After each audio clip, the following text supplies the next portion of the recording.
manifesto. Fantin J. Lakadong, the NPP candidate from the Tungkra Malki constituency, became the first to file his nomination for the upcoming Khadc Autonomous District Council elections.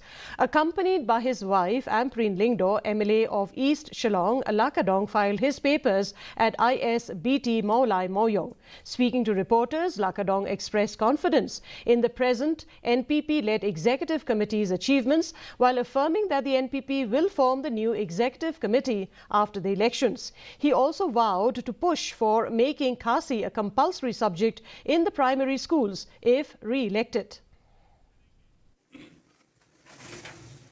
Kijing pendep habay pesan bakaan le kelabun pi saya don hang tei saya kibil skiba laklaan kelabun bagi kalan habis dei kilaka habis dei ka denage habis dei ba kino kibun ba kibil kiba milaya trailang ba state government trailang bat lat ke jelang jungi te habis dei ba kaban sawan pat sisang ong ada job swa sabatai dan dei ngan ong ba kai ka mga trang mga kalong ba nakwa ba kentin Khadc jungi bahkan long compulsory no aka primary education kata tadi ke wiswa kemat bat min saya budin biang dalak job marki bun ba ki kam district council bani habis baik